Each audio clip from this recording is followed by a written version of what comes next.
What reforms have you been calling for at the Bretton Woods financial institutions?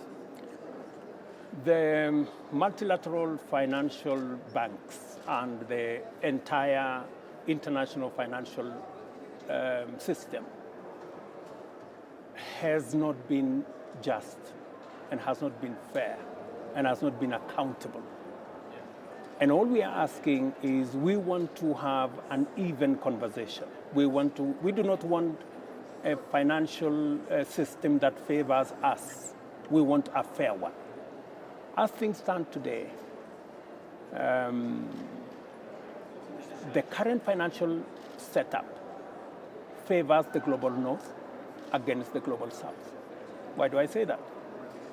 Today, development finance you can access for Kenya, for example, and most of African states, Zambia, Ghana, in fact, all sovereign states that have gone to the international financial market, they are paying anywhere around 10%.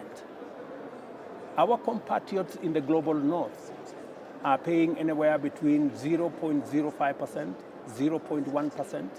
Clearly, we are accessing development finances 100 times more expensively than they do But Kenya is at the moment from the financial institutions. That is not fair.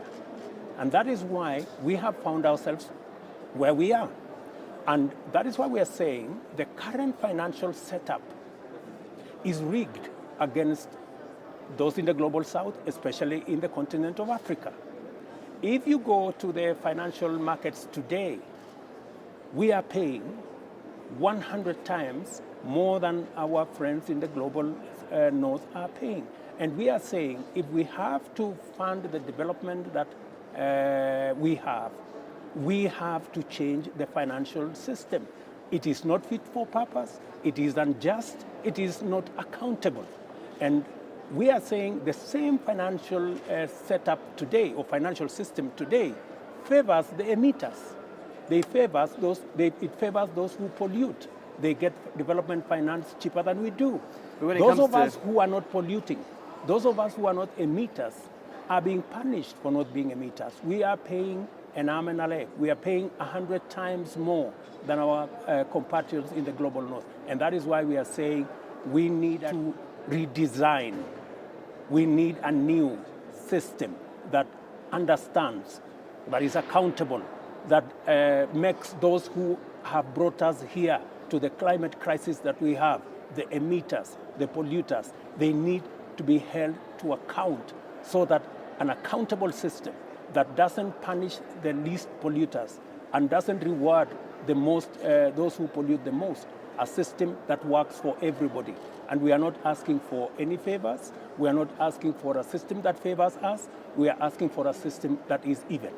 So the climate crisis is widely blamed for the drought that's affecting East Africa and the Horn of Africa, the worst in decades. And that's left, according to the UN, more than 4 million people in Kenya, hungry, in need of help. What are you doing to help them?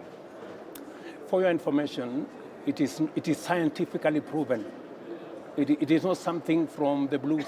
It is scientifically proven that the current situation, the drought situation in Kenya, in other parts of the globe, in other parts of Africa, is as a result of climate change.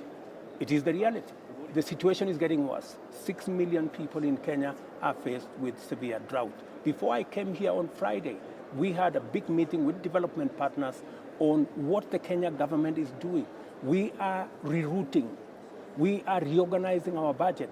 We have already spent close to 30 billion Kenya shillings on feeding, on accessing food for livestock, on water tracking. We are going to reorganize our budget some more because the situation is not getting better, the situation is getting worse. So we are reassigning resources meant for development, resources meant for schools, resources meant for hospitals, to feed people, to feed livestock. And this year, we are going to have the 5th consecutive year of failed rains. The phenomenon is not getting better, it's getting worse. This year, we have lost, including wildlife. Is Kenya ready to fight M23 or even Rwanda in Congo? Kenya is ready to do what we agree as the East African heads of state. We had a meeting on Saturday. We agreed on the timelines.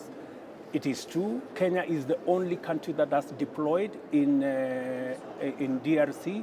It was agreed that 5 countries deploy. Only Kenya has deployed. We are waiting, and we have agreed that by end of this month, all the other countries will deploy. We have agreed on a metrics of deployment. We have agreed on a course of action.